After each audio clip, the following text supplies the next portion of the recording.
Hello, anybody here? 4 people, I see.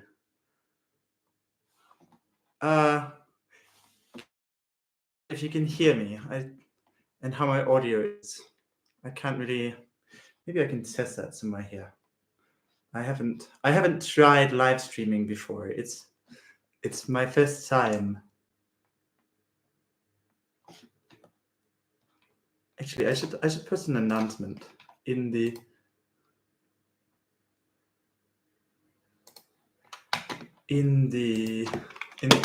Discord. But I will need. I'm not seeing anything in the chat. Are any of you? I'm seeing. Oh, hi, Wizard Zombie. I'm just gonna hard react. React. Yeah. Okay. I don't know how to. But whatever. I will pull up the on-screen keyboard and be like. I have to pull on the on-screen keyboard actually because my laptop's keyboard isn't working, and I'm sitting by the piano, so I don't have room for my external keyboard. It's very unfortunate. This wasn't the right link. Where do I get the right link for this? This is not straightforward. Hi. Where do I get the link? Oh, share. There it is. And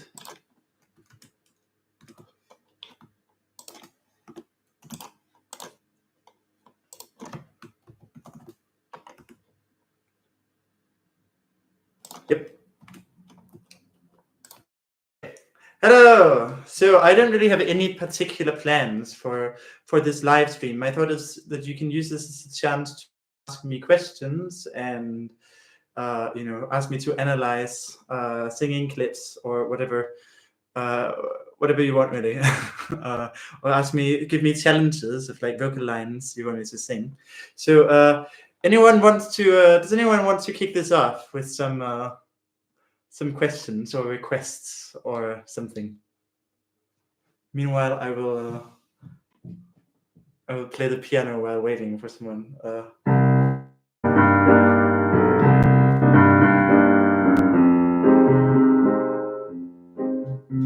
Oh, Lee Ryan and Adam Lambert. Hello, hello, new people. Oh, great, we're getting several people. How does belting feel? It depends on the style of belting, I'd say, because you can have this sort of darker style, which if I can just demonstrate that. It's so weird looking at the live stream because I'm seeing it like mirrored compared to how I'm used to seeing it. It doesn't seem to be an option for changing that, so it's very, very strange. But yeah, so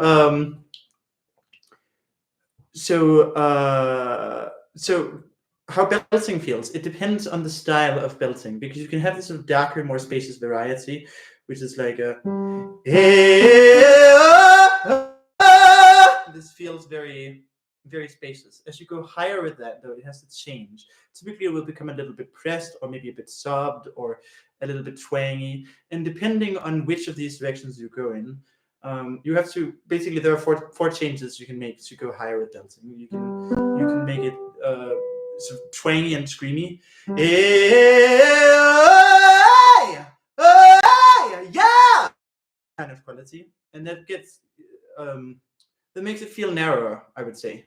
You can make it sort of soft. Maybe works better a bit lower. This kind of quality. You can close it. That wasn't very good demo. I'll try higher. It's a bit lower than I usually do it. Right. So there are multiple different things, and these all feel different. Like they feel so this sort of basic underlying belting technique that they're all based on in some sense. Hey! That feels very spacious. It has this tunnel-like sensation.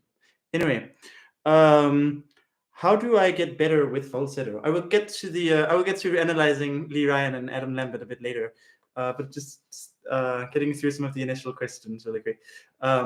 So how do I get better with falsetto? So the way I would start would be to actually work on your head register first. So for those who are not aware, I follow Manuel Garcia in dividing the voice up into chest voice, middle voice, and head register. And the thing about the middle voice is synonymous with falsetto. It sort of connotes a more developed falsetto, but it really means the same thing. So you have the chest voice, which I'm talking in. Then you have the middle voice like this, or if I make it stronger, that's a middle voice, right? And if I go into head register, it has this whoopy quality.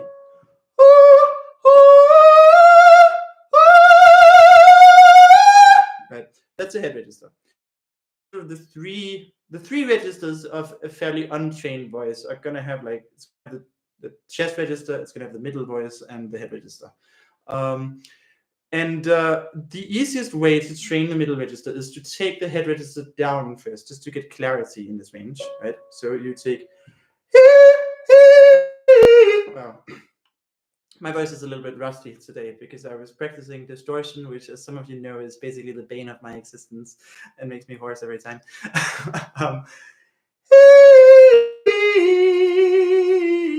Right, so now we have a clear tone here. And then from there, you open to an open vowel.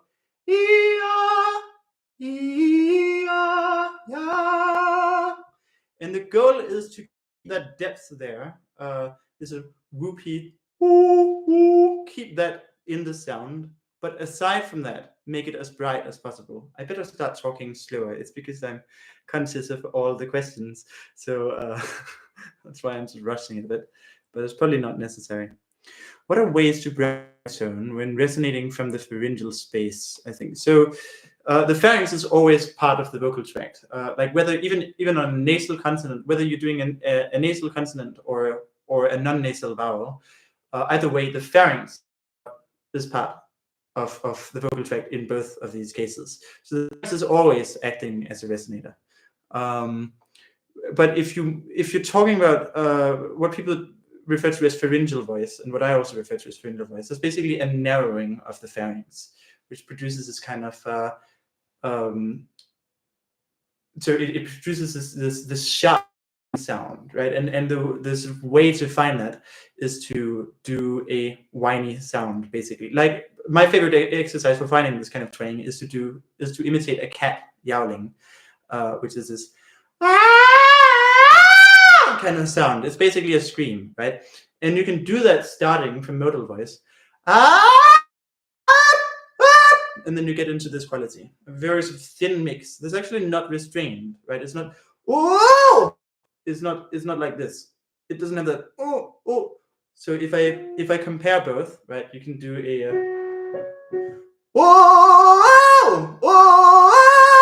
that's a sort of typical mix. It has a sort of in it. Right? And if I do a pharyngeal voice instead,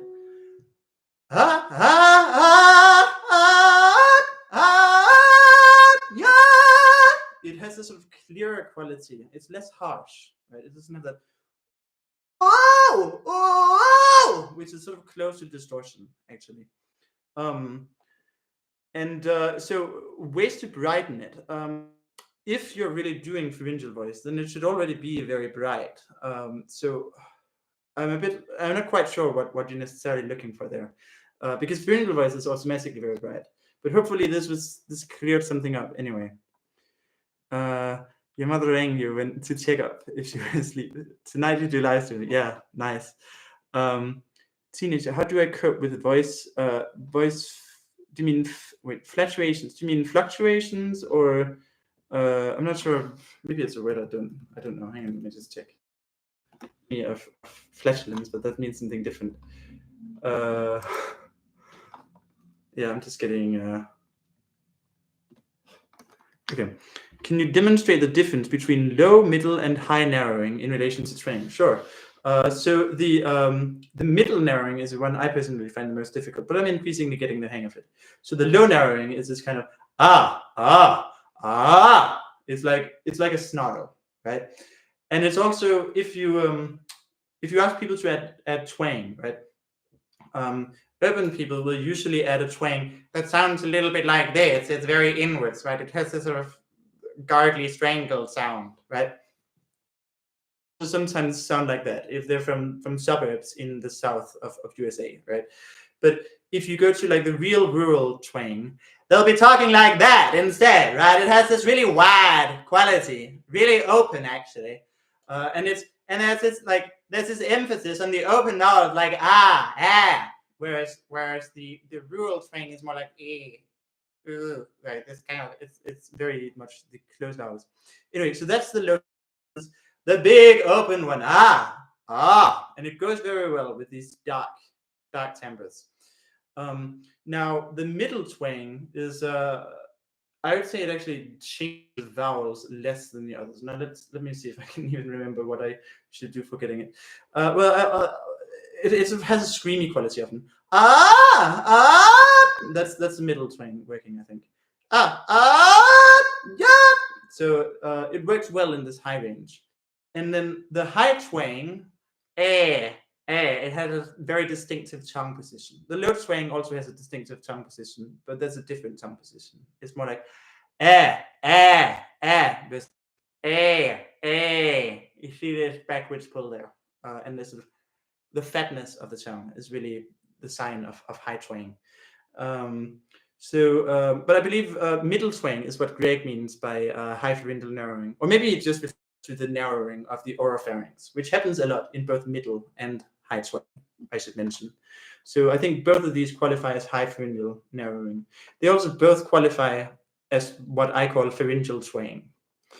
Do you have tips on how to reduce false vowel constriction, grandpa voice, when singing high in chest voice? Yes. So this is a place where working a lot on falsetto can be very helpful.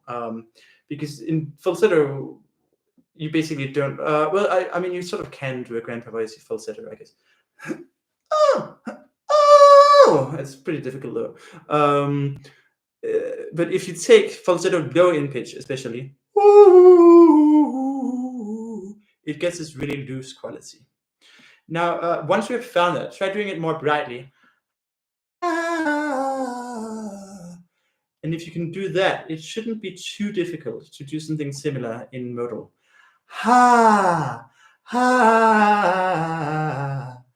And if you have that, then you have removed the grandpa voice. Oh, my mic is clipping on loud volumes. Let me see if I can adjust this via. It would be nice if I can adjust this in the YouTube's live, because then I don't have to. Okay, never mind. Grab the mic and remember where I set the gain usually.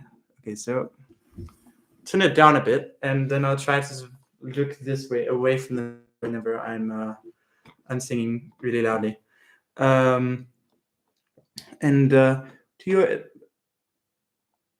Do your advices also help for death metal, gutturals, fake squeals, and screamings? I'm not sure. Well, some of the screamings, it will definitely. Yes, I believe death metal has been getting gradually more atonal over the years. In the early days of metal, I don't know if that was death metal too, but I think so actually. There would be very heavy distortion, but it would be less atonal. There would be more of a perceptual note at the perceptible. What I'm looking for at the same time, and that's definitely something that my advice would help you with, like getting the underlying coordination stronger. But the more atonal a metal genre is, the less important the underlying tone is, in a sense. Although then again, I mean, I hear people like Tony say, who's the expert in effects, probably the best expert on effects in the world, I guess, who if I recall correctly, says that like making these things can be kind of lame. So yeah, maybe you still want a thick underlying tone, even if it's atonal, but I'm not too sure. Do you know ways to widen the thyroid cartilage? Widen the thyroid cartilage? Are you talking about, you heard it increases resonance? Not sure though. It doesn't sound, well, okay, so the vocal folds are attached to the bottom of the thyroid cartilage, and they're attached in the middle. So it is plausible, I suppose, that if you shorten the vocal folds a lot, that it sort of pulls the thyroid cartilage this way. But it's not really important to think about the thyroid. Monsalve's instruction to widen the throat, which, hang on, let me see if I can do it. It's been a while. There's a little bit of widening. And what that is the subglottic pressure just pressing outwards on the like subglottic part of the throat. And that's basically to engage more hypercompression. It's basically because this method is Valsalva based. Live stream is intermittent, like it cuts out. Oh, that's unfortunate. I'm not sure. I'm not sure what I can do about that right now. But I hope it's not too bad. Is it really bad? I mean, there are 16 people still here, so I guess it can't be too bad then.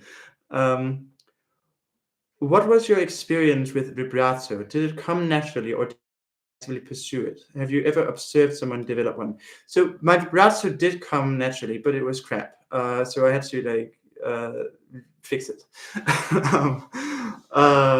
And that's a pretty common experience, I think. So if you want to develop a vibrato, which is a natural vibrato, like I don't feel like I have to actively put it on. It actually feels like if I want to do a straight tone, I have to throw things off a little bit. I have some balance slightly. But like it feels to me like the vibrato is on by default. But that could just be some weird illusion created by habits. But if you want to develop a natural sounding vibrato, I would say the most natural sounding vibrato is a pulse vibrato. In a pulse vibrato, you can develop that by just repeatedly accenting a note and making it faster. So like this. And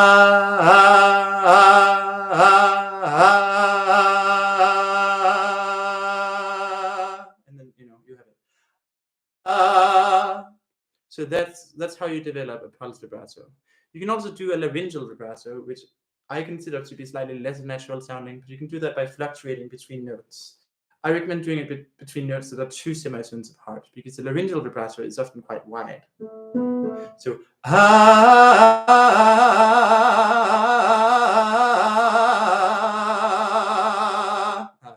laryngeal vibrato is not great, but I never use it basically.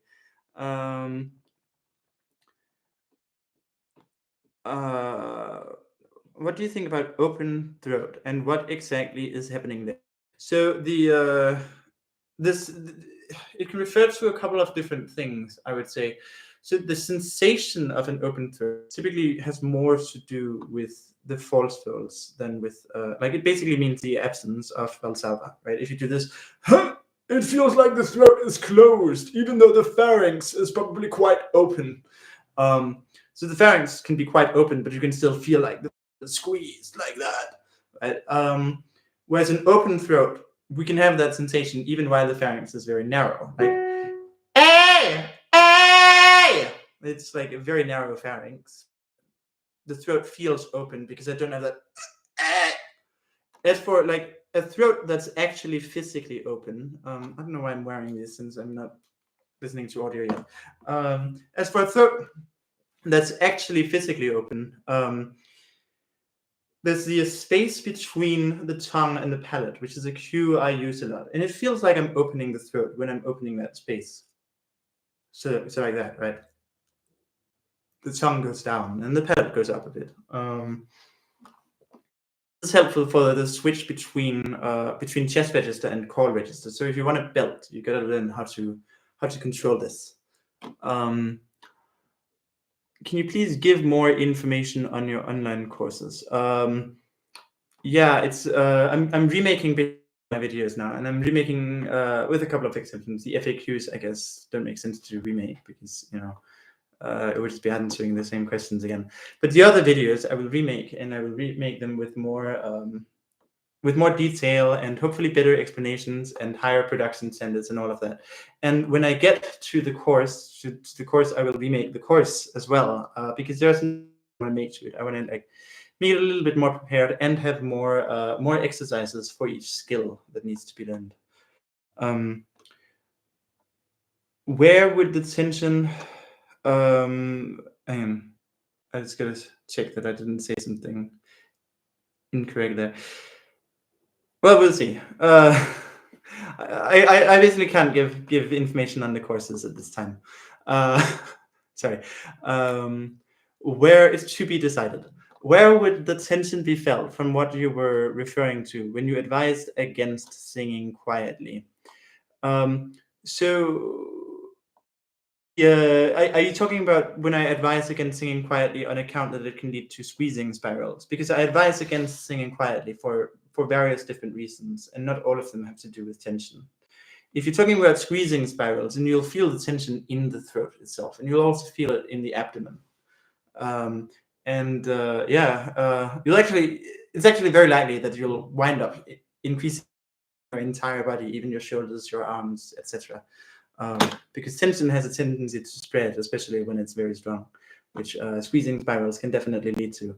So, is TA activation the same as medial compression? No, not quite.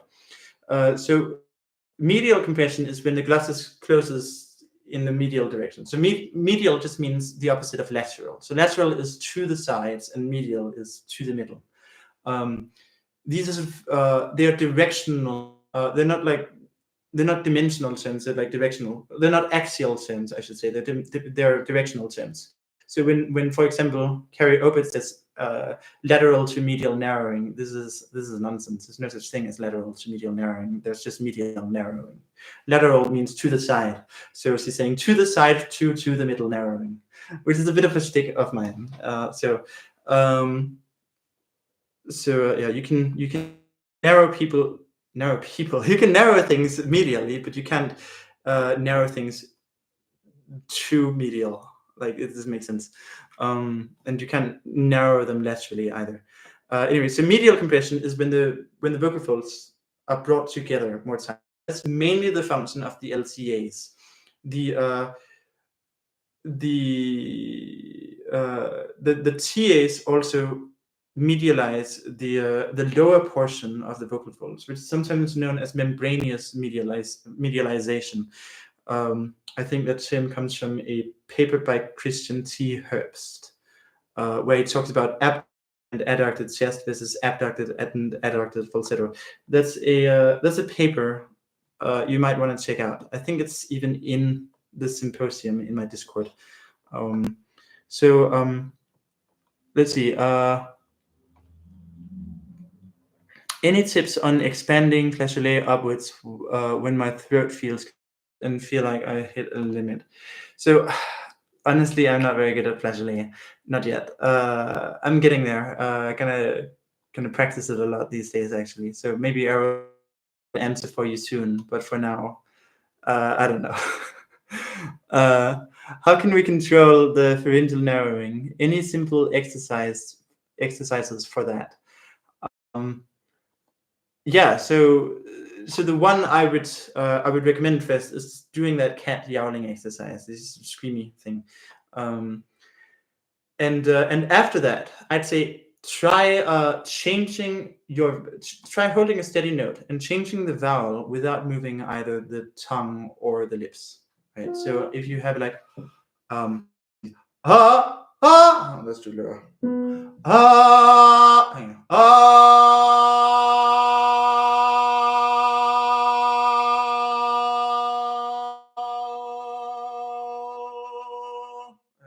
I believe that should narrow the pharynx. Or you can try the high pharyngeal narrowing, which I less and less enjoy the sound of. But you can try the and just try flipping between those two. It's less. That's also why I like it less. But that also should make it easier to practice. Let's see. What are your thoughts on pharyngeal versus resonant acoustic/acoustic registers. Been deep diving into Ken Bozeman lately. Okay, so first off, Ken Bozeman is not the guy to read. He sort of takes the work of Ingrid Tietze, sort of misrepresents it and fits it into a New York School framework. And then when I critique him for sort of teaching people to stay away from loud volumes and from big open sounds, he sort of denies that because he's a little bit less New York School than for example the Cornelius Reed lineage or like the SLS or something. So I'd say like better to just go to the source and read Tietze, but that can be a bit difficult, of course. I guess the next best thing is to just sort of like short of actually reading Ingrid Tietze, which is what I'd ideally recommend. Short of that, I just like say you can just faith or establish by simple experiment that the vocal tract shape can influence your coordination in a way that constrains what coordinations you have available depending on what vowels you're using. And then you can just explore it for yourself and not need to read the theory. So either go to like the really spot on theory, which is Ingrid Tietze's research papers, or else just on your own. I'd say like lay off the Ken Bozeman.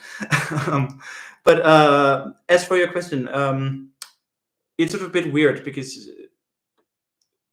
pharyngeal voice involves resonance, like it involves supraglottic resonance as part of what makes it work, and it's acoustic, right? This the whole voice is acoustic. So I'm not quite sure what you're asking about here. And sometimes I feel like looking good. Do you mean the stream or my appearance? Either way, thanks. Sometimes I feel like I have a connected falsetto, but also a disconnected falsetto, maybe less voiced or phonated. Is there a reason to avoid less voiced falsetto? So there's a couple of things this could be referring to. And well, it's really one thing, but it could go either way. So if you have this loose falsetto, that could feel disconnected as opposed to this sort of tighter let's see, a bit higher maybe, which almost sounds like belting, right? But this is still falsetto, but it has this compressed quality. Now this compressed quality can also take you into reduced density, and then you might get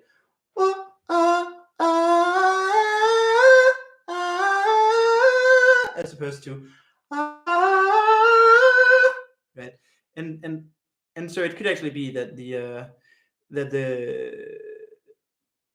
less voiced one is one that has the compression. So it's a bit, people feel this differently, right? If they feel like there's a connected and a disconnected one, sometimes people have the held one, the compressed one, as the connected, consider the disconnected one because it's reduced density. Thoughts on McCluskey vocal technique? I haven't really looked at that yet. McCluskey vocal technique. Oh, she's the functional vocal exercises lady, isn't she? Like it's the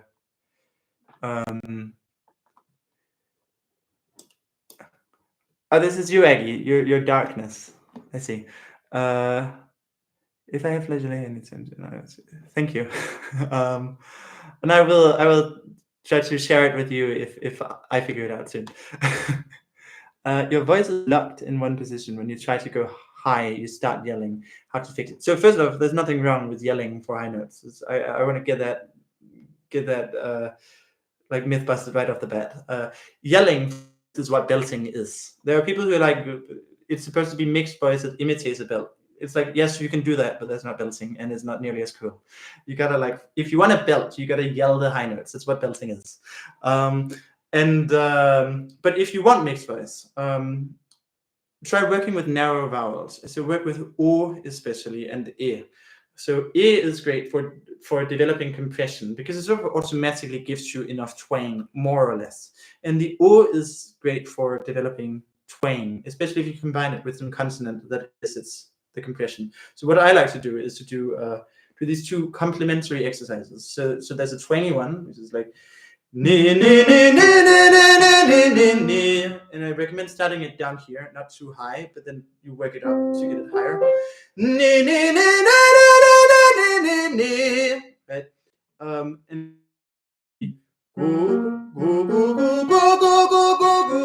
and to get higher with this one, the cue I like to use is to make it scream.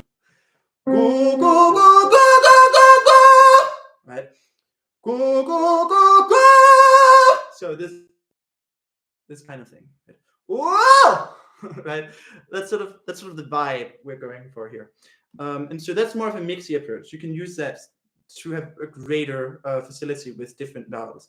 Now, if you want to lighten it from there, to get it less screamy, less yelly, what you can do is you can raise the larynx. Let's go back to a fifth or something. So that's the normal version. And if I raise the larynx,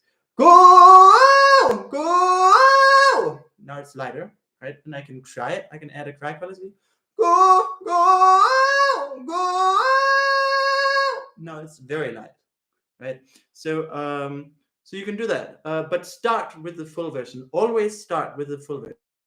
For this is that when you're making a coordination quieter, there is one way that is much easier than all the rest, and that is to make the coordination less efficient by messing it up. And obviously you don't want to do that. So develop the loud one first, and then you can carefully, in a controlled manner, work on getting it lighter. And when doing that, you should always be aware of what you're changing. So it's not just like struggling to make it lighter. You got to decide, okay, now I'm going to make it lighter by raising the larynx. Like whenever you want to decrease the volume, something else has changed as well to facilitate it. So perhaps you raise the larynx, perhaps you add a cry quality, you narrow the pharynx more, but something has to change. And if you don't do this, then you'll basically be making it quieter by just making it less efficient. Sometimes I feel like, oh, this already read that one.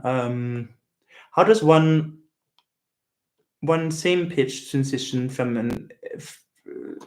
How does one same pitch transition from F maybe an RD mix efficiently at around 5? Oh, that's a tough one. So do you mean an open? Are you looking for how to do it in an open timbre for the full intensity part, or so? Wait, just for to be sure, are you actually looking for?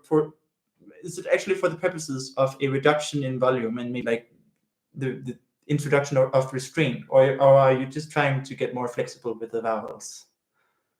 I'll let you answer that and return to the question. Any tips on H3? Yeah, so the trouble here is that F2H3 coupling is not instinctual. Yell temper is instinctual and group temper is instinctual, but F2H3 coupling has to be learned.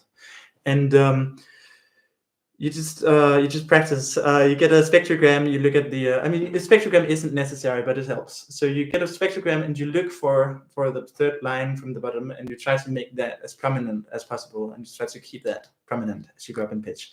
And you got to do that at a sensible pitch where it's actually like the second formant that's boosting it, and not like where it's probably that's probably H4 even. But if I'm like that brightness is probably still H3, but now it's F1 that's boosting. So you start from here, maybe that's F2H3 boosted. Right? You gradually front it as you go higher, and you try to maintain that sense of being in a sweet spot. And if I leave the sweet spot, this happens. It sort of gets weaker, right? If I go up and maintain the same vowel, I will leave the sweet spot. Now I have a very weak mix, right? But if I instead spread slightly and shift the vowel slightly towards Ö, or I open a lot and shift the vowel towards Ö, or maybe something, I can keep the sweet spot. Right? So you just do that. You keep this. Thanks, Coach. You're welcome. I'm sorry. Can you give info on paid private lessons? Oh, so you can just book lessons using my webpage, voicestudioeast.com, and there's a 50% discount on the first lesson. There's also currently a 33% discount. Well, a 1/3 discount. on lessons overall. So you can actually right now you can get lessons for just $30, whereas the regular price would, well, you can get your first lesson for just $30 and then subsequent for $60, whereas the regular price would be $90. Any cool exercises for getting for flageolet and whistle? I'm guessing it's getting because R and T are next to each other. And whistle and maybe subharmonics or distortion. Yeah, so again, this is where I'm not very strong, but I'd say is you need so just like how falsetto is sort of more spacious in a sense than chest voices. If I do this flip here, there's something that opens there. You have to, I think I've gathered by now that you have to open that pocket even more for flageolet, but you want to ideally narrow at the same time so you can get really high. And if you can do things in combination, you should get a flageolet. And if you use dark vowels like O or something for that, it should transition into whistle, I think. Subharmonics or distortion. So subharmonics is basically about getting really good at creaking and making it very distortion, unless you mean distortion subharmonics, which is like throwing, which I'm also not very good at, but it's like something oh, and no, that's now I'm getting ground. Never mind. I can do it right now. I'd have to hear someone do it, and I can sometimes imitate it. But yeah, for getting distortion, use a lot of compression. Use a lot of compression and a lot of twang, and really go for it. Sing some rock. Sometimes it's getting in the mood for it can work wonders. More flexible maybe with the vowels, as well as going from a more twangy, thin RD mix or pharyngealized mix to an open call. Right, so going in the opposite direction is a lot easier than going from call radius to mixed voice at this pitch. But if you have the if you have this, right, if you have that mix, then you can sort of you can make the resonance tuning stronger by adding some low twang and adding some epiglottic constriction and opening the mouth more. All of those things, lowering the larynx a bit can also help. So, right, I sort of lose that restrained character there, and doing that in the opposite direction is hard. What I'd say is try to add the restraint before leaving fuller density. So. And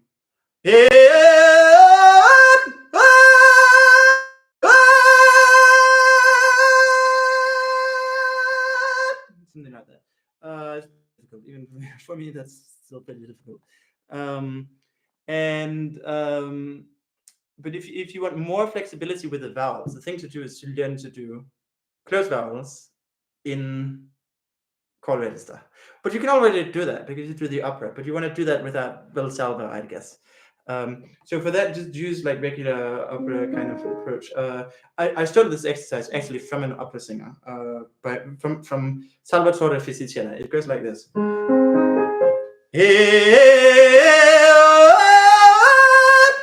Right, so it sort of closes there. It's a bit. My voice is a bit weaker today. Can't really demonstrate the whole thing, but you do that, you practice that. So you go so here you're still open, and then you close there at the top, and that will require some pharyngeal narrowing. But if you're already pretty fluent at the open vowels in this range, it shouldn't be too difficult, especially if you can do them with a low tongue. That's going to help. So seeing here, that's all right. No worries. I was just I didn't mean to like I didn't mean to say the spelling. I was just like having trouble reading it for a moment. Should the vibrations in my mouth feel the same in different registers, or does that sensation move around the face in different registers? So the sensations that are being carried to your face I think it's a bit unclear, but what I think is happening is that they're actually being transmitted through pharyngeal muscles. So superior constrictor runs from the pharyngeal raphe, which sort of goes down the midline, and it runs to the jaw. It also runs to the tongue, and it runs to the sphenoid bone, which is here. And it can probably transmit vibrations. But what also influences whether these so part of it is whether the muscle is taut, right? If the muscle is active, then you'll get these transmissions much more easily than if the muscle is relaxed. But secondly, the frequency content of what you're singing is also going to matter, and that depends on the pitch you're singing, and it depends on the volume. So it's like the relation to registers is not completely obvious. I'd say a lot of high belting and pharyngeal voice and even some upper middle voice, that sort of thing, will often have the superior constrictor engaged enough to transmit vibrations. So there could be some correlation there, but it's not particularly reliable, I guess. Currently, what's your favorite CVT mode? Oh, Edge. Of course, Edge. It has to be Edge. Because Edge is, in many ways, when you really know, it's like the most versatile. You can do a lot of well, no, I guess maybe I'm gonna have to say neutral, because you can't really do low volumes with Edge, and so it's really gonna restrain your dynamic range. Whereas you can still do a very loud neutral if it's high enough in pitch. So yeah, I have to say neutral. But if we can include Edge-like neutral under the heading of Edge, then I'd say Edge, because you can still do a fairly dark Edge, right? So it's not very limiting. And if you get really good at Edge, you can do all the vowels in Edge. So you're welcome. Now let's get to the analysis. Now, what was it? Lee Ryan. I wanna find out who Lee Ryan is. So let's paste that. Is there some way I can share screen? Yes. I will share screen. Share. Oh, that didn't work. We're supposed to go to YouTube. Okay, so hang on. Let me see. What do you want me? What do you want me to analyze? Which song of his would you want me to analyze?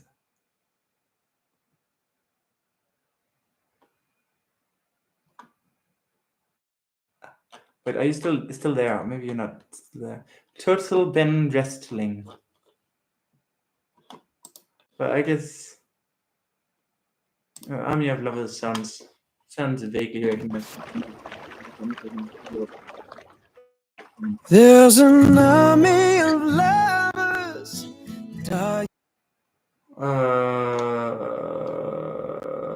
Let's see. Okay, what's a famous one of his? So Pegas, co kousnutí, to zážitek. Pro vlasy, které jsou spotřebitelé,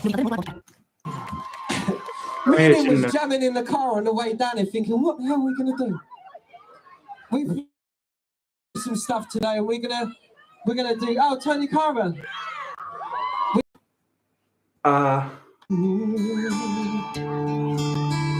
Close to the eye, I see the way. If I switch back, I can. Close to the eye, watching you more, but you seem to be mine. Why did I lie?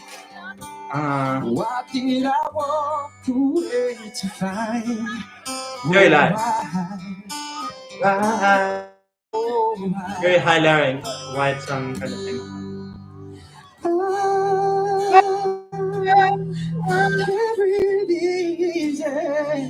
Let's go settle there.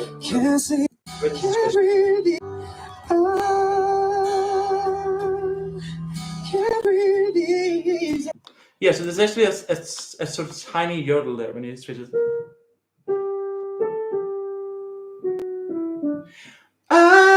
I can breathe easy. Right. He's actually just flipping there. There's no gradual transition. gradually transition between these sounds without going through something quite different first. So it's too open for that. He'd need a lot of renal narrowing to get it to connect, I think. Is sub/cry register a register or more ability that can be added to either mix or call? So basically, when I refer to it as a register, I refer to the version that's just adding something to call register. I could have potentially omitted it from my register model, but I find it helpful to think of it as a separate thing and not just a layer on top, because it can even be used to help facilitate the transition between chest register and twang call, right? So if I'm having trouble reaching reaching the high belting range, if I'm sort of getting stuck. If I'm sort of getting stuck there, well, I wouldn't get stuck there, but a note higher. If I'm getting stuck there, right? What I might do is I might just add a little bit of sub in the beginning and then remove it, actually, as a well, I would add cry probably rather.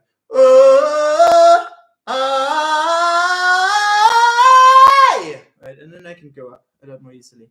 But then eventually you can learn to just do it without the cry. It's a little bit. I say that and then I mess it up immediately. Or it's because I went up in pitch compared to where I thought I was. Right, and I shifted towards A at the top there because then the sustain people can't really hear the difference anyway, and it's easier. If I wanted to keep it, I raised the larynx a bit, I guess.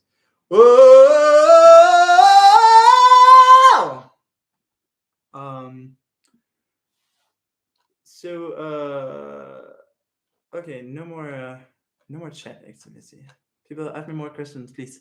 Are you still there, Turtle Ben Wrestling? I wanna. Because mostly, I was analyzing what he did mostly for your benefit, and I'm wondering if there's something specific you'd want me to analyze. Maybe not. Yeah. So cry is basically just a twanged subregister. So if you have subregister, which you can find just by doing call register and adding sub, right? That's my subregister. It's very sad. And I brighten that.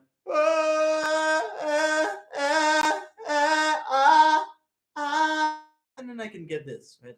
Which is great for like high-pitched belting that's not supposed to be completely intense.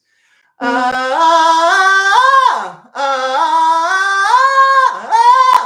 going sharp all over the place.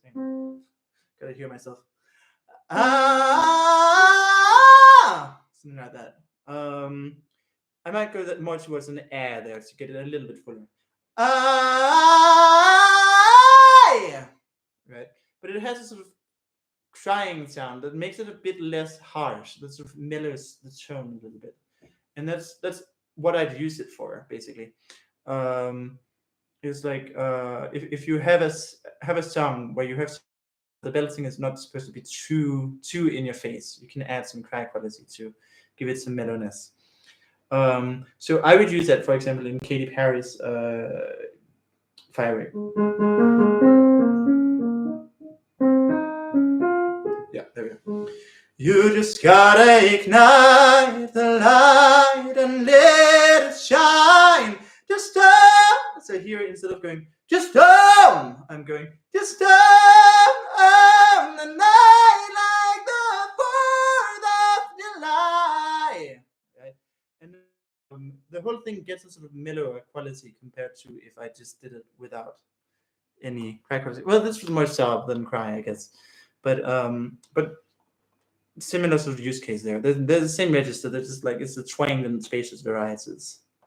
Could you analyze Sense of Faith sung by Jeremy Jordan, in particular the ending part of the song? That's the part that Send my faith. Yeah, not very great, but My voice is really not selling me today.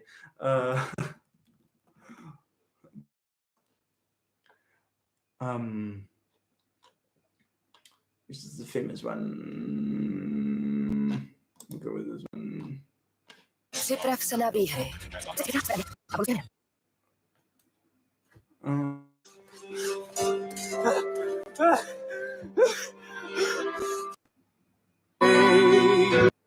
Cat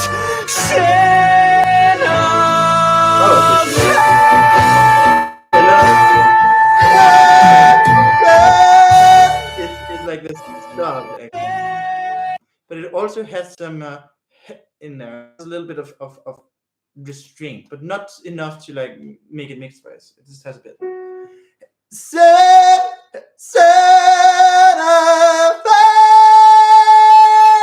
Right, and then you can just sort of yell it. It's maybe a little bit darker than that. Hang on.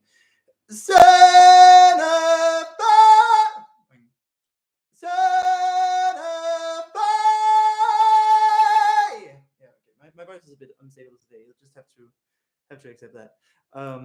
But that's sort of how that's how you do it. Is there a high note? This is the ending, right? I already know it from a certain compilation, and I loved the note in the compilation. It sounded great to me. But yeah, you just so it's just you first learn this very sort of bog standard chord register. Yo, yo, and then you add the upturned eyebrows. Sun, and you add a bit of the sun of fire. Oh. Let me try. Sun of fire. Okay, my voice is not great today. I'm sorry, but it's. I really shouldn't have been like practicing distortion just before a live stream. That was not the soundest judgment on my part. Anyway, please it takes years to get that good. To get as good as to get the high, right? Yeah. I mean that took me years for sure. I was stuck at C#4 as my highest note when I started out. When I was 17, my vocal range was from E2 to C#4. So, wait, no. By 17, I moved a bit beyond that. No, hang on, 16, something like that. Started out as a bass baritone. I had a really solid E2 as a 17-year-old. My E2 now is crap by comparison. I've been neglecting the low range, but yeah, it used to be really solid. I just stopped trying so I don't look over there all the time. Well, I do that anyway because that's where the chat is, I guess. Well, I guess now at least I'm not noticing. Now I don't notice that I'm looking over here all the time, so that's better. Let's take this off. But so as for like taking years to get that good, it's also about like how old I am. I am 25, I think. Hang on, is that right? Yes, I'm 25. And as for getting that good, I'd say it's about having a good.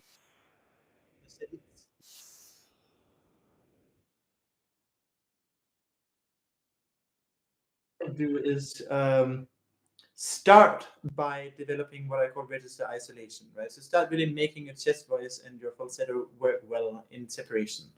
So you can do that by practicing some more baritonal song. Fly me to the moon, let me play among the stars, right? So songs like that. And then for falsetto, I really recommend a lot of Celtic songs. So they could be like, "'Twas there that we parted in yon shady glen, on the steep, steep side of Benjamin, where in the purple hue the Highland hills we view." So this kind of light, breathy quality. You could also do "Faded" by Alan Walker. Now the thing about "Faded" is we're singing it in falsetto. It's not originally sung in falsetto, but it has this these high notes that you leap up to on closed vowels, and that's very tricky. So, you are the shadow to my light. Did you feel us? Another star, you fade away. Afraid our aim is out of sight. Wanna see us alive. Because that E flat there will tempt you to go into head register. See us, but that's not the sound, right? We need see us. So we gotta stay in falsetto and avoid head register. Falsetto is actually a lower register than head register, and as you go higher and higher in pitch, it will be harder and harder to maintain falsetto, and it will be easier to get into head register instead. But here you want to develop the falsetto because that will prepare you for mixed voice. Now, once you have a really solid chest register and a really solid, then you work on energizing the chest register, getting it higher, so you can do like some Shawn Mendes or something. You know I can treat you better than he can. You know, kind of thing. It's sort of more upbeat, right? And you wanna develop that upbeat quality before you move further. You also want to develop then the ability to sing in this range, like, well, you done me and you better bet it. I tried to be chill, but you're so hard that I melted. I fell right through the cracks. And I don't just mean to sing quietly, I mean softly, right? A soft character to the sound. So it's not, well, you done me and you better felt it, right? It's, well, you done me and you better felt it. I tried to be chill, but you're so hard that I melted. You gotta have the soft quality in there. Then it's time to work on mixed voice. Then you work on stabilizing the mixed voice, make it strong. Don't work on making it light. Work on making it strong. Lightness can come later. So work on making it strong and using it for different styles of music, different affects. Now, mixed voice goes really well with sort of conflicted affects, or just really emotionally intense affects, right? Because it has this emotional quality to it. So I like to distinguish into two sort of melancholic or tragic and bittersweet, exultant, right? So the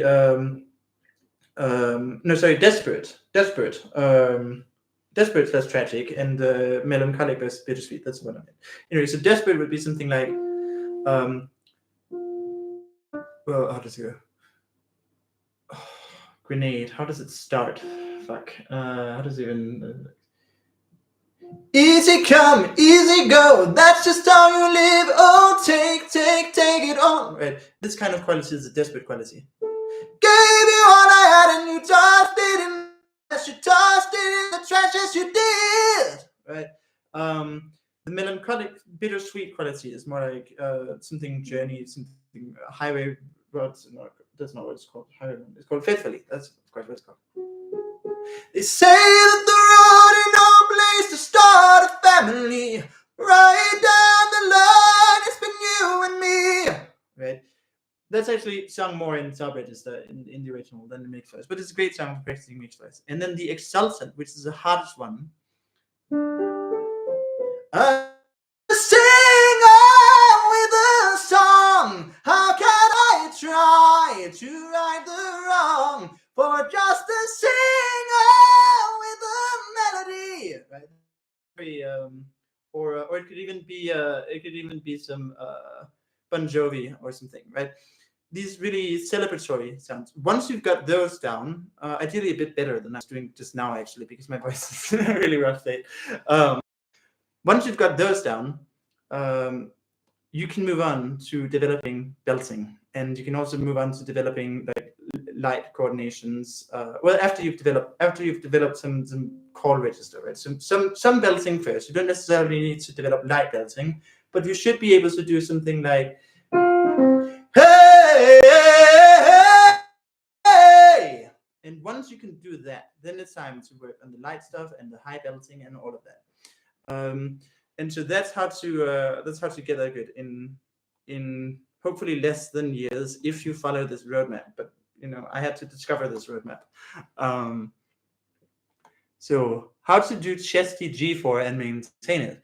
Well, for that, I'd just do a call register and start with O. That's usually easier than the e vowel or the vowel, as it really is. So start by calling out jovially as if greeting a friend from a distance. Yo! Yo! Right? And then once you've got the hang of that, do the same thing with hey. Hey! Or hey, hey! And keep it very jovial. And then sustain it. Like practice sustaining it. Hey! Yo! And that's hard to G4 and maintain it. If you're sort of losing the chesty G4 while you're working on other things, it's because you're keeping them separate enough. So in general, I actually advise against gradual transitions between chest voice and mixed voice. I suggest more like you switch into mixed voice at some point. You can do a gradual change, but it would tend to just sort of blend your chest voice and mixed voice together in a way where your chest voice becomes thinner and loses some of the chest. But you can actually do it in a way that's unobtrusive, that sounds very musical, but still features a sudden switch, right? So if you're doing like this might be much, right? But it doesn't have to be that extreme, right? What you can do is you can restrain the air before closing. You can go into mixed voice before modifying the vowel. No, I'm already in mixed voice, right? Right? And so I like to keep this clean separation in my vocal technique.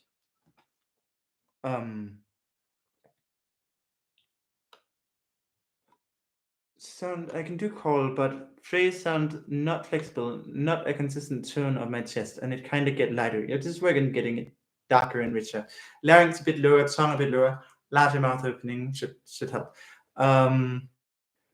What's your approach to improving pitch in general? Well, it depends on why your pitch is off, because it could either be technique or it could be lack of ear training. And if it's technique, then I want to correct whatever is a technical problem leading to the pitch. So that's typically leading to the pitch issues, which typically has to do either with this, a lot of this, or a lot of pharyngeal narrowing. Right? If you have this sort of quality to your voice, it will tend to go sharp a lot. If you have this quality to your voice, it will tend to go flat a lot. But these qualities are not necessarily easily removed, because often they're sort of compensating for not having developed registration. So really, you need to develop proper registration. If the pitch issue is technique related, it's because the registration isn't good enough. If they're not technique related, then I just do ear training. I'd do interval recognition. Like I'll also have you learn to play cadences, because most likely it's that you'd be lacking a sense of tonality, right? So you'd ideally learn to, whether on the piano or guitar, some instrument you already know, ideally. Learn to do that in a bunch of keys, so that you really get a sense of what tonality is, and learn solfege with the hand symbols, right? Let's try E major. Do, re, mi, fa, sol, la, ti, do. Right? So those are standard solfege hand symbols, which I had to learn in university. Practice interval recognition, all of that, and you'll get pitch, assuming it's not technique related. And if it's technique related, I mean, that could be a number of things. There's no really like a single solution to it, because it indicates some problem with the registration, but it could be any number of problems with the registration. So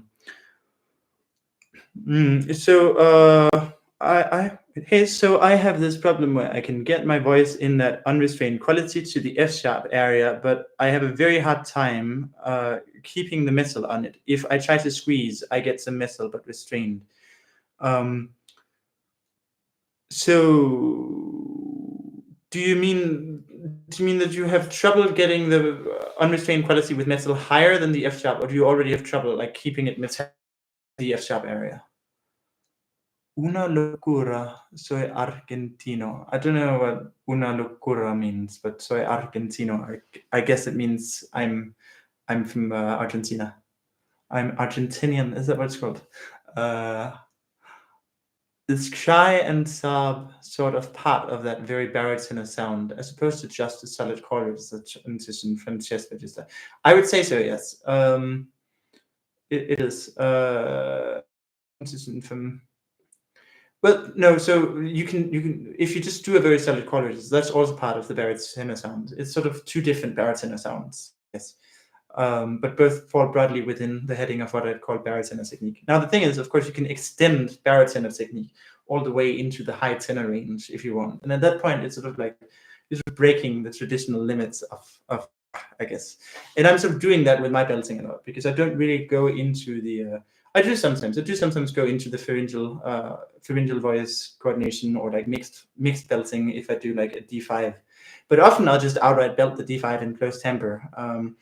And that's more of a baritone coordination. It doesn't really sound like, there's nothing that really sounds baritonery in that range. So it just sounds like a stronger tenor, I guess. You just want to hear me belt A4. But I don't know the Santa Fe song, but I can give you another song that features a lot of A4 belting. Oh, damn, my battery is actually going out. It can usually last an hour, but I guess not when live streaming. Hold on, I'll just grab my charger.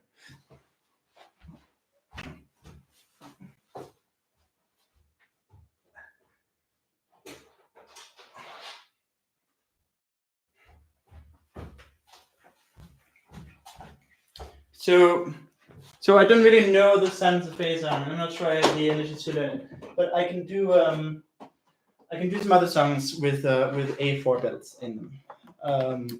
So one of my favorites, I'll just do the A4 section, the section with the A4 in it. It actually only goes to G4 normally, but I'll just put it up to semitones because why not?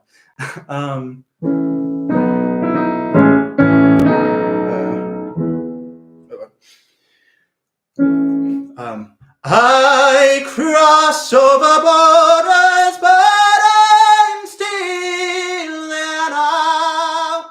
How can I leave her where I stood? Let man's petty nations tear themselves apart. Right. So let's show A4s. I guess we can also do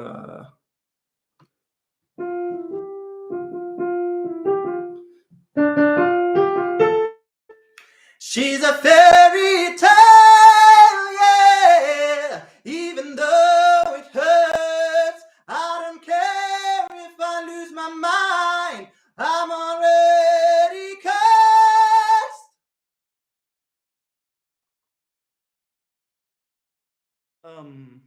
Zane high notes. What's that?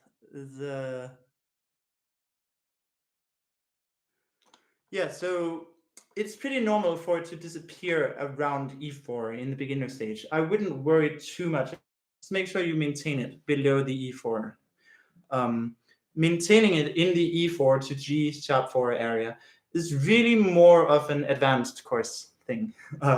So you'll have to go through the intermediate course first, and then get to the advanced stage, and then there it will. But I can give you a couple of pointers. So one exercise that's sort of the cornerstone of my advanced course, and modified versions are a cornerstone of my expert course, is like this.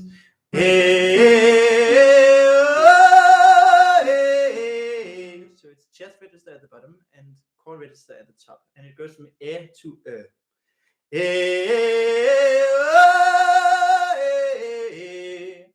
or more joyfully with mirth, right?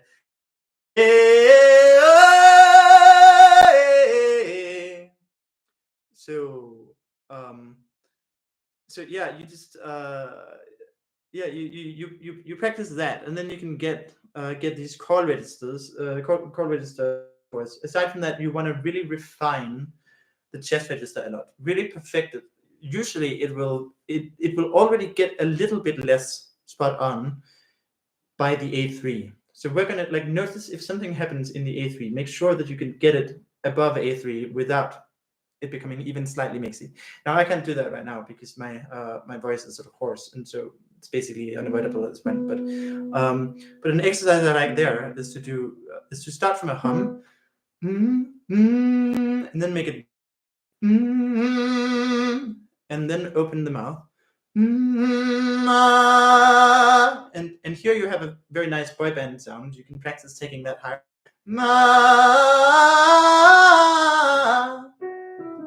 I never want to hear you say, I want it that way. And this actually makes use of nasality to smooth the tone out. There's a bit of nasality there, right? But then the fourth step would be to open the sound further and remove the nasality. So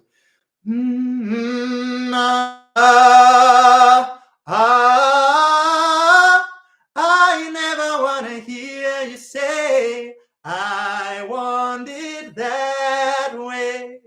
A little bit less boy band-esque now, but it's warmer. So I actually prefer this version. And then you practice doing that exercise higher, but you got to start like around this range. B3 is usually the easiest pitch to start at.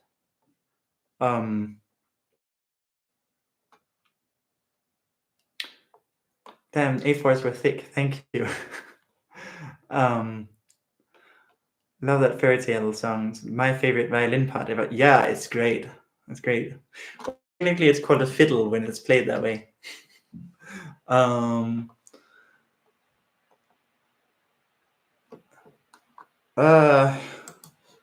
don't know the song. Zane, leave my door open. I gotta pull up the on-screen keyboard again because Z is one of the.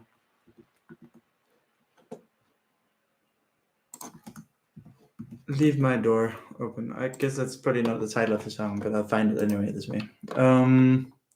Leave the door, Mars. You said Zane. Bruno Mars. Okay.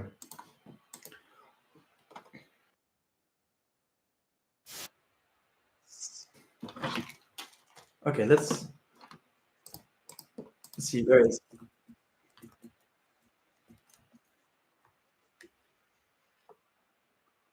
So he starts actually here. What I'm hearing the first time is that he does it in falsetto, but I'm guessing he does it modally later.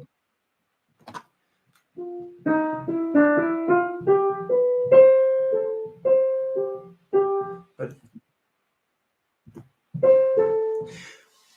I believe the door. What's the falsetto version? It's a little bit. He has a bit of soulful roughness that I'm having some trouble with. Open. Yeah. No. Let me find the modal version. I think there's the modal. Where's the?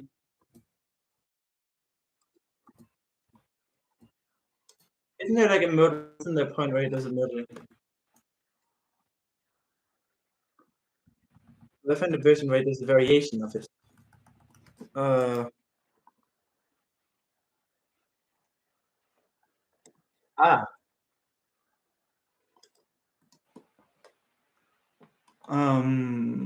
me see. Isn't there a place where he does it in mixed voice instead of falsetto? I think I've heard it, but I can't find it. Live from the Better Words. Maybe in this one.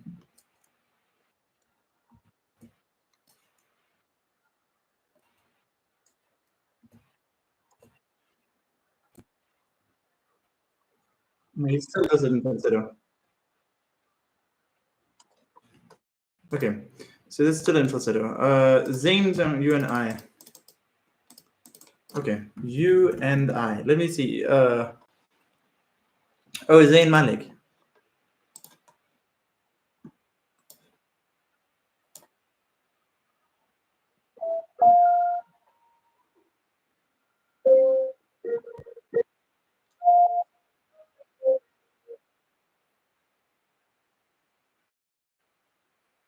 So this is one way it goes up to the F5.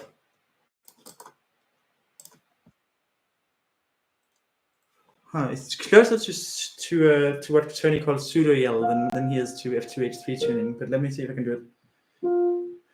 What's the melody?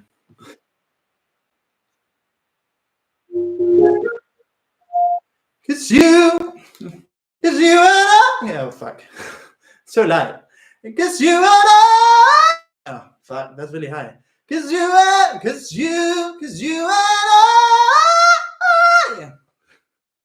God damn. Cause you and I. Not used to doing it so lightly.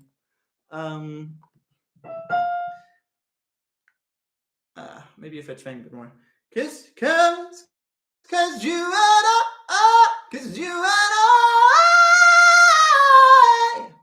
I don't know. That's probably the best it's gonna get. Especially with my voice in the rough state it is right now. Maybe next week I'll do a better job. But yeah, I can do really high notes like that. Not this light. That's fucking crazy light. But if you want to like hear some really killer high notes, I can do. Yeah, it does sound tuned to the bone. It's true.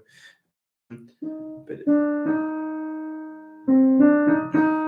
she's come back into my arms. I'm so alone. I'm begging you. I'm down on my knees. Forgive me, girl. That was too short to sing. It's running out of air. Hey, girl.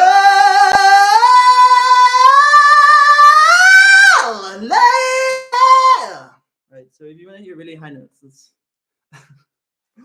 let's do steel heart instead.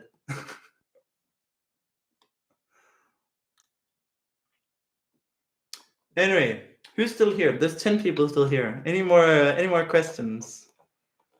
Or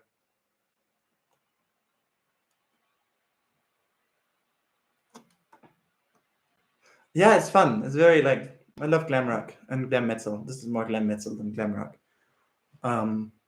Yeah, it's very fun.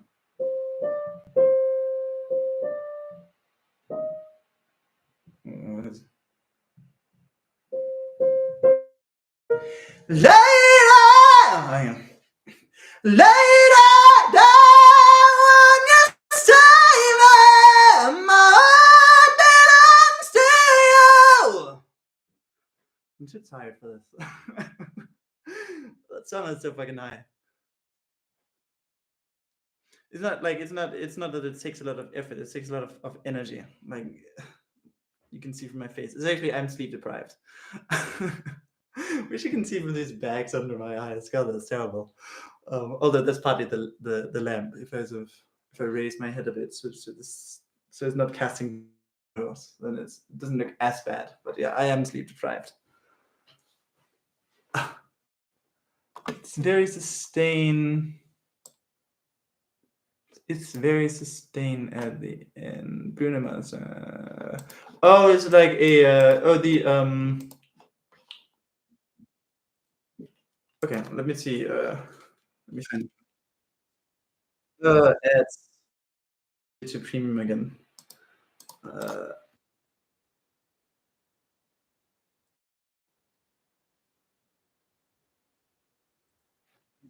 It's a bit before that.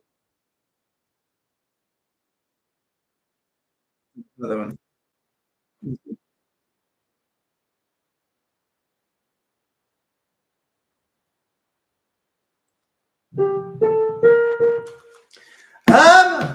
I'm a Libada. Fuck, this is not my day. Yeah. I'm a Libada.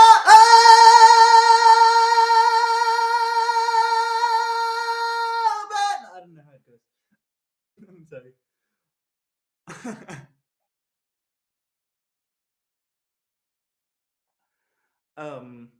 Are there any? Watch at the end. Is it even later than this?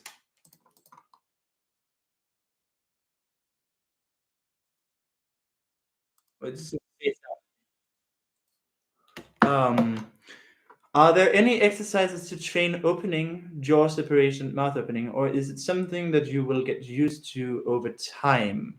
when I try to open my jaw, I notice the root of the tongue engages. That's because this muscle, normally when you just open the jaw a little, it makes use of muscles that are around here that are just manipulating the jaw near its socket. But if you want to open it further, you actually have to pull downwards on the chin, and that's what these muscles are doing. So the fact that they engage when you open the mouth that's not a problem. Unless, not stupid sins, but quite engaged. Yeah, that's normal. They're pulling on the jaw. If they're too tense, it's probably like something is pulling against you. You're like, it's maybe you're not protruding the jaw slightly. It's important when you open the jaw a lot. It's important that you do this slight protrusion, because otherwise you run into, this is how the jaw moves. It can't open fully if you don't protrude it a bit. It will get stuck there, right? And then if you force it, you'll get a pop. I didn't actually force it there. I just made it look like I forced it. But I actually did I did sort of more movement. But yeah, I actually had trouble with that because I had done this that exercise with the finger to prevent myself from protruding the jaw. Now, I didn't get it from CVT. CVT teaches this too, and it's dead wrong. I actually got it from Richard Miller, Solutions for Singers, the book was called. But he advocated it as a way to prevent us from opening the mouth this much, right? He just believed that the mouth should never be open more than about that, right? And this is not enough for a lot of what I want to do. So I had to learn to do that, right? Which involves protruding the jaw so that you can pull it freely. Bringing back the metal thing about E4 for one second. In the examples of the videos, you do use, right? I think so. Yeah, I would, because the idea is to still convey the sense of openness there, and like freedom there, so that I don't get people thinking, oh, we gotta narrow or we gotta sing softly or something. So yeah, I believe I do think I used metal there. But if you can't quite get the metal, it's all right, as long as you can get it in the third octave.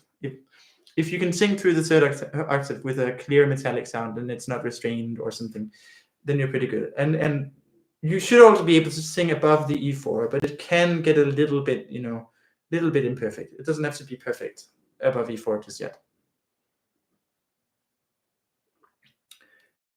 Ooh. Any more questions? I'll just play some.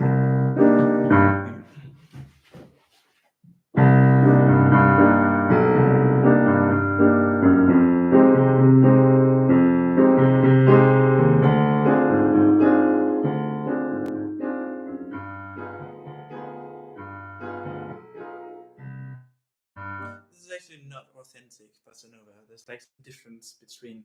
This is the university version, which is the fake bossa nova. It's kind of crap, but it's the only bossa nova I know how to play. I can play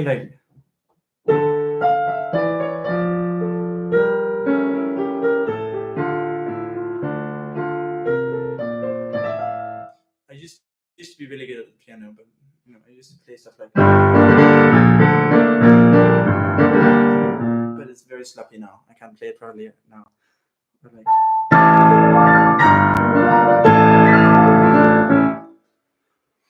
I'm experimenting with getting solid metal at least up to E4. So yeah, maybe I should go with the mix again. Oh, that wasn't Chopin. It sounds like it. It's probably Chopin inspired, but it's actually from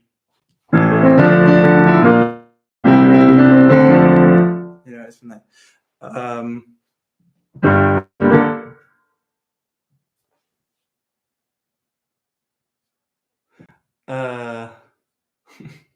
Skills. I don't know. My skills are pretty rusty at this point, honestly. I used to have mad skills at the piano, but this is not great. My technique right now, it's rusty as fuck.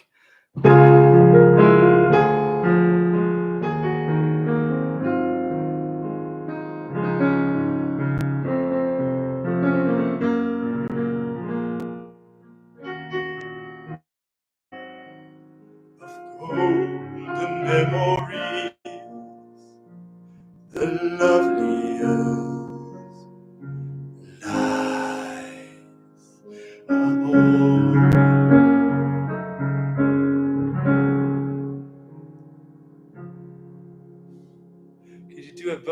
analysis of Privileged Life by The Weeknd. Oh, The Weeknd. I don't like The Weeknd. Sorry. I don't mean to sour your jam or whatever kids say these days. No, that's definitely not what they say these days. It's a very old phrase. I don't even know where I picked that up.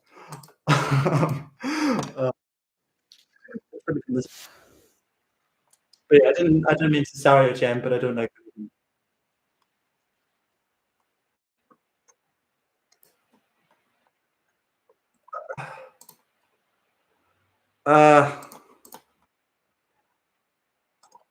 Never dream of pain.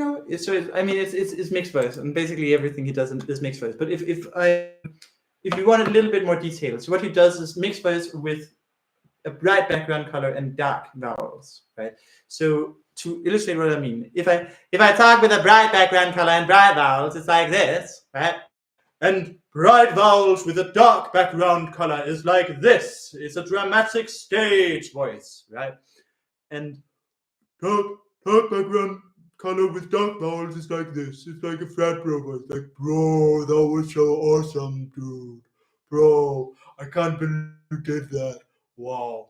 And then bright background color with dark vowels is well, it's to a moderate, in a sort of moderate form, it's a Weeknd, but a sort of more extreme form would be this really dopey but still bright sound. Like the larynx is quite high, and you can hear it has this, it's like Bubbles from Trailer Park Boys. He talks kind of like this. And so the Weeknd's mixed voice is slightly in this direction, which is actually makes it less efficient and requires The Weeknd to press a lot. And I can just really feel the pressing when I'm listening to The Weeknd, and that's why I don't like it. And it's probably why The Weeknd is known to be somewhat inconsistent with his high notes when it comes to like singing him live. He's sort of transposing everything down and pretty like tuned to death. So yeah, I wouldn't recommend going for a Weeknd sound. It's not practical. What are sensations of belting? Power that just streams out of your mouth. It's very epic. I recommend it. Yeah, I mean, so I tend to get a sense of spaciousness, but again, it depends on how you belt. You can also belt in a way that creates a sense of narrowness. It's like if ways of belting a high note. Let's see if I can even do them. Do B4, that might be a bit easier. This is sort of the more spacious kind, right? And if I do yeah, I don't do this a lot, but yeah, right? This is brighter. Where's the other one? Yeah, right? A little bit darker, more distant between the tongue and the subpalate, slightly lower larynx as well. And the bright one feels narrow. It feels very narrow. The dark one feels big and open and powerful. This is why I like the dark one. It feels it feels great. So yeah. I was like playing around with these like hearty bass voices, which I probably can't do right now because I've been talking for ages and my speaking voice is crap. Because my speaking voice, actually, this is a teaching moment. So my speaking voice, you can hear it has this sort of this slightly husky quality all the time. It has a little bit of that kind of tone. This would be a much healthier speaking voice if I could develop this habit of speaking like this instead of speaking like this, because this is too much airflow when I raise the volume, and so I actually get forced from speaking. It's not great. Yeah. So and that in turn causes my pharyngeal sidewall to narrow in order to like twang up the sound a little bit instinctually. But let's see if I can still do a bass kind of voice. How the gentle wind beckons through the leaves. Let's bring the microphone closer. Oh, how the gentle wind beckons through the leaves as autumn colors fall dancing in a swirl of golden memories, the loveliest lives of all. Probably not many people who can do that and can also do like bright tenor singing. You're friends with Greg? Yes, I am. How do you distinguish between a loud, warm, full chest voice and chesty mix? Well, so they're different registers, right? So, chesty mix, if you mean a mixed voice, like in my eye system, what I call mixed voice, but that is still pretty chesty, it will have a restrained quality, right? So if I just demonstrate it in the high range, where it's hardest to tell the difference. No, actually, I'll demonstrate it in the range first, where it's easy to tell the difference, and then in the high range, where it's harder. So if I compare like hey yo, that's chest voice, right? And if I do it does this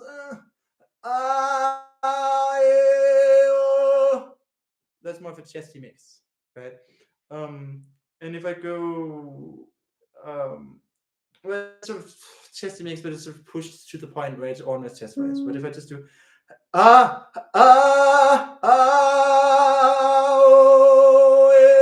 that's a chesty mix. That's a proper chesty mix. And in the high range, if I do a chesty mix, let's see, let's do C5. Oh, this is already mixed voice, right? Oh, I'm not. No, hang on, is it? Oh, no, it's actually. Hang on, my bad. Oh, there we are. That's a mixed voice. It still has a you hear that? That's quality, right? That's mixed voice. Mixed voice has a quality. And if I do it in chest voice, let's actually use the same vowels to make it very similar. That's the mixed voice.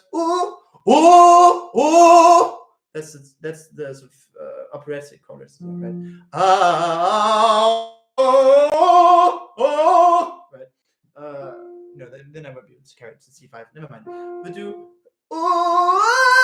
that will be the mixed voice, right? And fuck. No, I can't do it properly. That's the chest voice, right? It doesn't have the there's like a fullness there. There's like a lack of restraint. It gets subtler the higher you go, I would say, because you start using the same resonance tunings for both chest voice and mixed voice, and the mixed voice gets sort of more twangy and bright, so it becomes harder to tell apart. But lower down, tell apart very easily because chest voice, and mixed voice, You can also think of it as mixed voice feels like the sound is somehow staying close by, right? Like it's not really going very far. And chest voice is just out. Whoa! So yeah. Hopefully that explains it. Anyway, yeah, I'm not really getting a lot of questions. So I give people a chance to get some last minute questions, and if there's no more, then I will end the stream.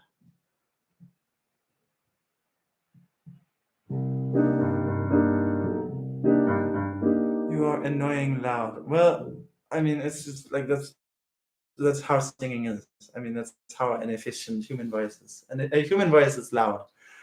Yeah, so if you can't be that loud when it comes to like higher notes, so you can become a very skilled singer without developing a high chest voice. You can just develop like voice thing, right?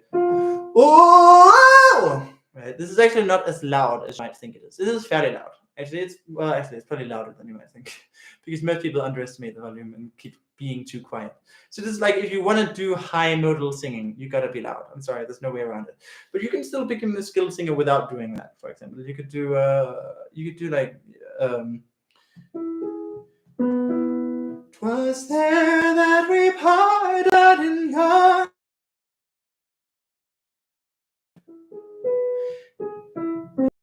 The moon coming out in the climbing. Right, and you could build a career out of that. So yeah, if you can't be loud, you could like try getting into countertenor singing, or you could stay more in this baritonal range, and do some like fly to the moon, let me play among the stars. Or you could sing bass, right? Bass also isn't all that loud usually, unless you have a very, very, very skilled bass. They can sometimes go quite loud. But via like strategies like projected creaking or false fold subharmonics is another one. So yeah, there are some basses that can go crazy loud, but you all that loud. They can be loud, but my neighbors don't want me to be loud. Yeah, that's the problem of singing, like finding a place to practice. Choir C5s, yes, and G5s and everything. Still hard.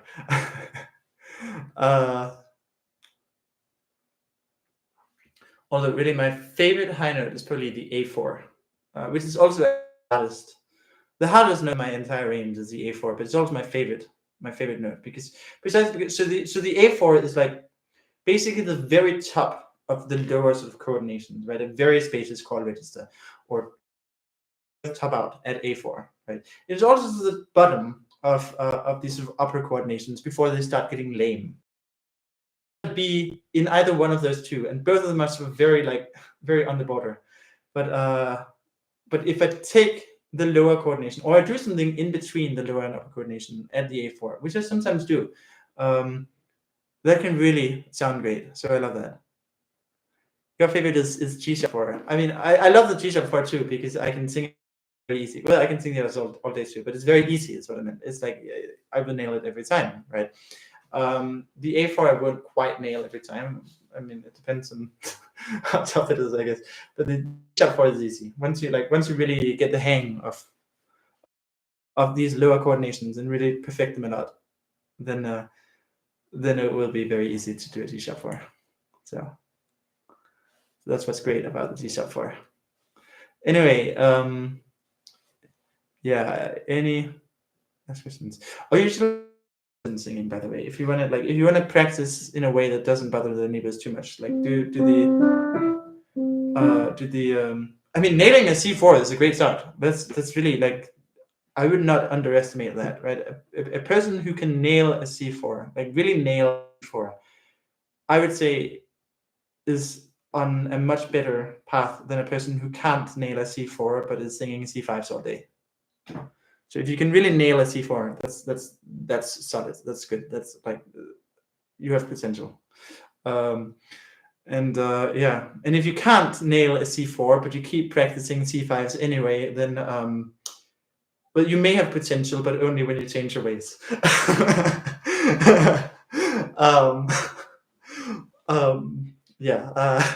Hard truths here.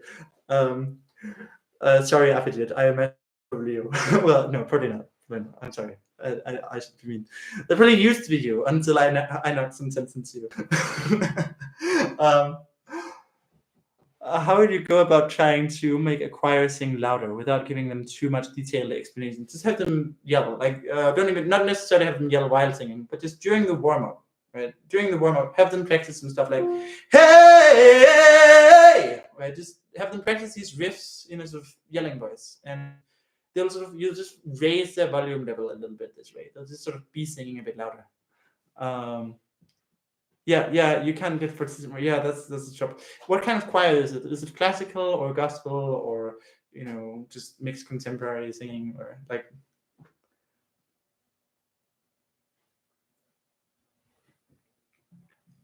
But yeah, if you want to practice quietly, just do stuff like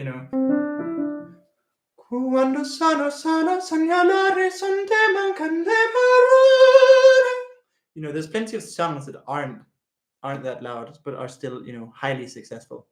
And Can't Help Falling in Love with You by Elvis Presley, you can really practice your warmth there and fullness of tone, and again, it's not very loud.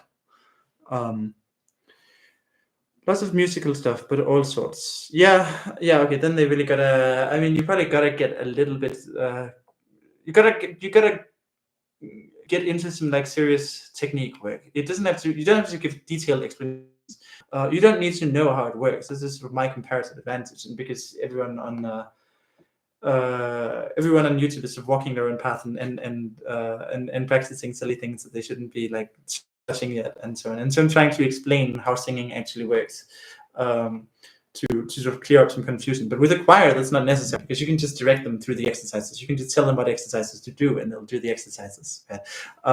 So it's really just you who needs to know the detailed technical explanation, so you can know what to teach a choir.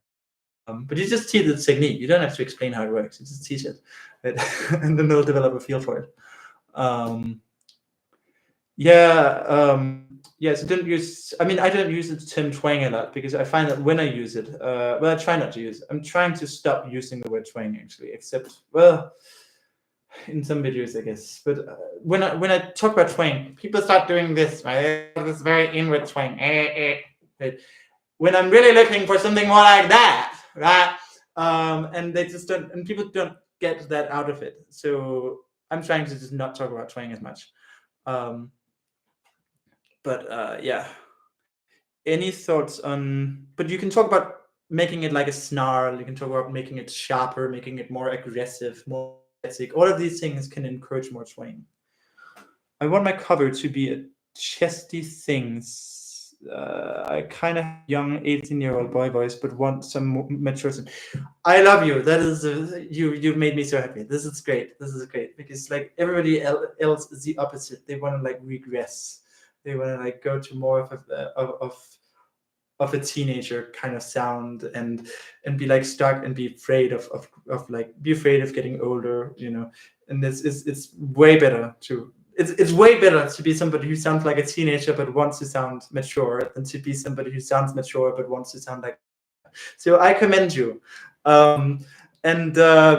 like you can nail a C4 and you want to develop a mature sound. You are on the right track, mature sound practice. I really recommend this song, "All of You" by John Legend. Right. What would I do without your smart mouth, drawing me in and you kicking out? Oh my God, this sounds crap without the high treble in it from my husky voice today. What? What would I do without your smart mouth, drawing me in and you kicking me out? You got my head spinning, no kidding. So really work on this, like. So what I'm doing there, head spinning, no kidding. I'm really relying on the spaciousness of that chord register. No kidding. And if I could today, which I can't because of the husky voice, I would also really rely on the treble from the chest register and really play with that contrast a lot, especially here, right? Head's underwater, but I'm doing fine. Really play with those contrasts a lot. You'll develop a mature sound. Thanks, man. Helpful again. You're welcome. And any exercises for controlling pharyngeal narrowing? So that's sort of covered that earlier. Like try modifying the vowel without moving the tongue or the lips. Ha ha and ha and ha. I'm moving the tongue a bit, but you know, try separating that. If you can brighten your sound and darken your sound without moving your tongue and your lips, you're probably doing it mostly by narrowing the pharynx. I like dramatic things. Can do things. I can do F4, G4, A4 is a kind of thing. So that's pretty common. Like A4 is where things change, and where we're sort of like when it comes to dramatic singing in the A4 plus range, that's really where we get beyond the advanced level into the expert level. So makes sense. Straw exercises can help in belting. I mean, your mileage may vary. They could potentially help you to let go of some. They could also encourage you to get a lot of pharyngeal narrowing, actually. So that's something you could you could try Raphael. You could try the straw exercises, or even just lip trills or hums or something while staying in modal. Right. So instead of you could do this kind of thing. Right? This functions chiefly via pharyngeal narrowing. But I don't recommend using this as your go-to for everything, because it's like, people get into trouble with these SOVTs. They're not necessarily great for everything. Like, they can teach some basic skills, but I wouldn't over rely on them, because they actually prevent you from doing any kind of resonance tuning, which prevents you from really developing your registration. Also encourage staying in very mixy coordinations, even very far down, and that sort of thing. Yeah, don't do straw exercises endlessly, and don't like. Oh, you've been watching. Wow, cool. Thank you. Do you know what's happening when someone does a Gollum voice? I can't explain it to anyone because I don't know what I'm doing. I don't really remember how Gollum talks. I think it's very thin and there's some sort of distortion thing. Okay, let's just look it up.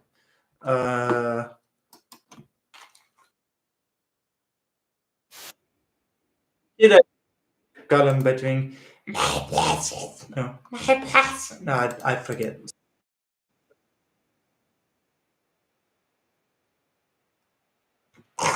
It's a little bit right. No, that's choking. Maybe he doesn't do that usually.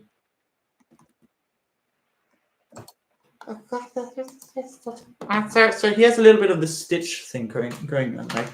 This is like talking like this. So the tongue is very in the mouth, and it's like lifted by the palatal glosses, I think, and leaves very little room for any kind of articulation. For a long time, I couldn't figure out how to do this, but yeah, there's a little bit of that in there.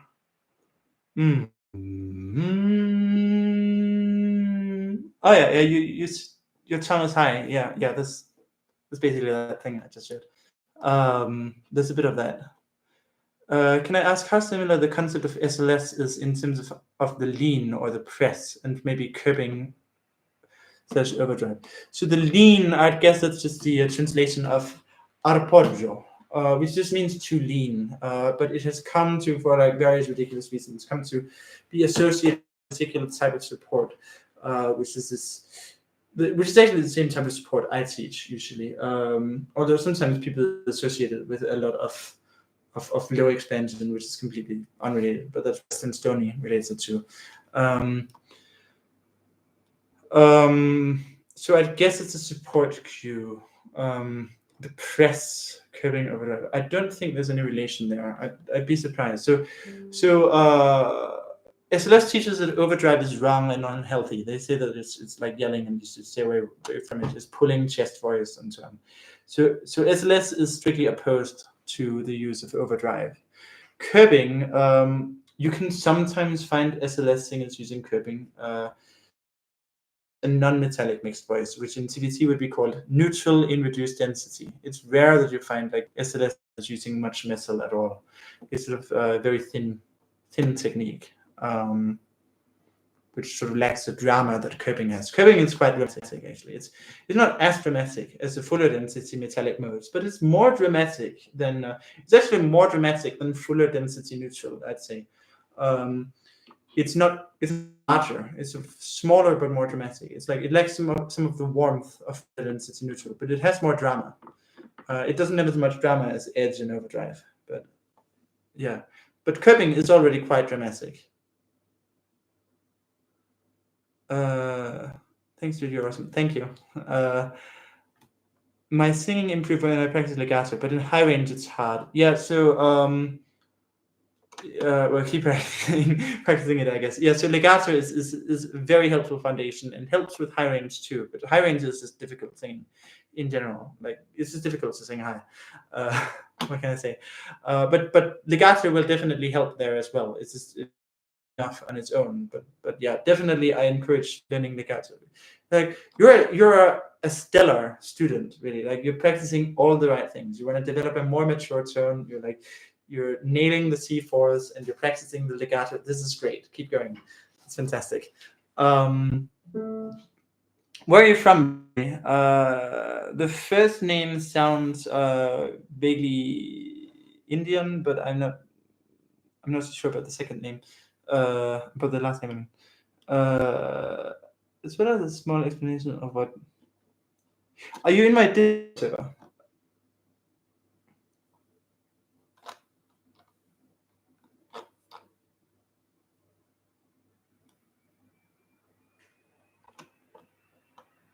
Because I'd like to get in touch with you with a special personalized offer. Can I ask please of a small demo of how the voice can go from overdrive and to edge and vice versa? Thank you.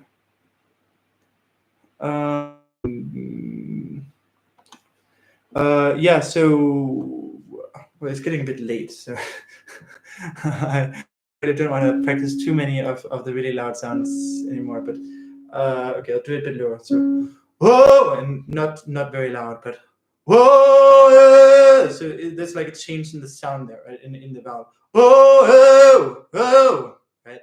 So that's more of an edge sound. The O. If I keep it narrow, right? I could also start from a wide. Oh, right, which is more of an overdrive sound.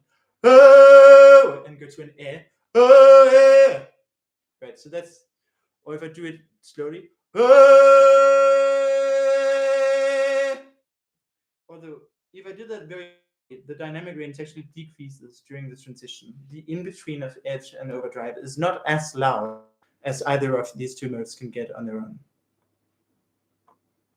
Yeah, just add the twang for edge and front the vowel a bit. Edge relies on these very fronted vowels, and overdrive relies on these very spacious vowels.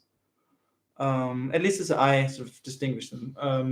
So this is sort of a difference between. So I sometimes distinguish edge into upper and lower edge, because upper edge has these spacious. It has like a slightly lower tone position in relation to the molars, right? But it's still very twanged. But in the lower pitches, edge has this very bright forward quality. Right? It has this like very fronted tone.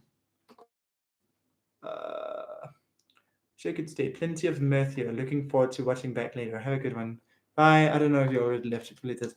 But yeah, it was fun to have you.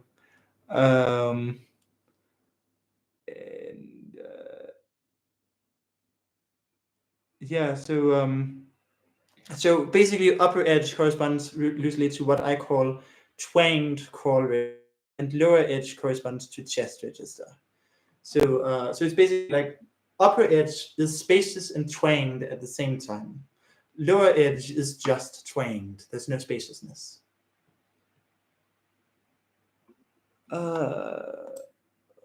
For edge, sound like gay. So that's mostly for pharyngeal twang, which is helpful for upper edge. So if you're talking about a Valley Girl accent, right? Like, no, that wasn't a Valley Girl accent. Like, oh my God, I can't believe it did that. This is more of a Valley Girl accent, and it's a sort of stereotypical gay accent, right? I keep mixing in the rat. That's not right, but yeah, this kind of sound and that's going to encourage a lot of pharyngeal narrowing, and yeah, that's going to help with high edge. It's not going to be very helpful for low edge, though. For low edge, you want to sound more like that. So yeah,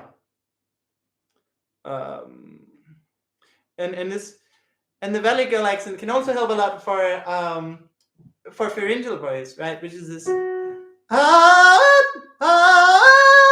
which I'm doing very quietly now. So now it's almost identical to falsetto, but because normally it gets quite loud, even though it's pharyngeal voice, it's louder than you might think. But this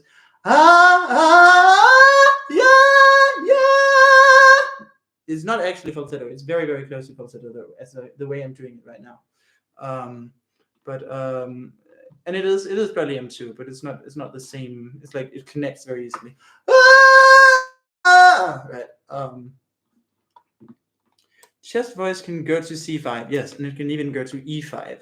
I can take chest voice to E5, but that's very loud, so it's too late for me to demonstrate that now. But maybe next week. Plus I'm too hoarse, I probably won't be able to do it today. Next week I will be able to. Next week, however, the live stream will be Monday morning, so I should mention that. Well, Monday morning for me, so that would be what time did I decide on? Yeah, I decided on noon. So is it 12 p.m. or 12 a.m.? It would be 12 p.m. right? So 12 p.m. CEST will be the time of the live stream next week, and that will be on Monday. So it will be in just 6 days. Well, 5.5 days really. But yeah, that's to make it more feasible for people in different time zones and with different schedules to be able to attend some streams. So they'll sort of alternate between Monday morning and Tuesday evening for me. Thank you. Anyway, I gotta end it here. This was a longer live stream than I anticipated. 2 hours. So maybe I will have to move an hour earlier just to accommodate 2 hours without it getting so late on late my time. So I will probably. Well, it's also probably because it's the first one which attracted especially much attention. I guess I'll find out next week when I do it in the morning whether that one also attracts, like whether that one also naturally lasts 2 hours, and if it does, I will extend. I will plan to make it 2-hour live streams in general from now. I better add it to my calendar so I don't get people booking that time. But I also got to prevent Mondays from being booked at all, actually. But yeah.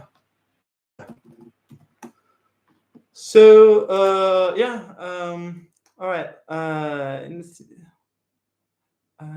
Thank you. Right. Let me just see this last question. You mentioned so yeah, overdrive doesn't go up to E5, but you can do the book says E5 for women. Okay, I thought it said, so the app says D5. I think the website still says D5/E flat 5. I've heard women go up to E flat 5. I haven't heard them go up to E5. But yeah, I'd say you can go up to E5, but it's edge or fuller density neutral at that point. Not it's not going to be overdrive. But yeah, you can definitely take chest voice up to E5, but you can't take overdrive up to E5. Anyway, yeah. So I'm gonna end the stream. It was a pleasure, and thank you for tuning in and helping me get those watch hours up. Although it was probably just 10 hours or something, but maybe some people will watch the records. No, I guess it was 20 hours since the last 2 hours. So chipping away at that goal until I reach 4K, so I can get monetized, which is still 1,000 watch hours off. But anyway, thank you for tuning in, and see you next week, hopefully, for the live stream then. And yeah, bye.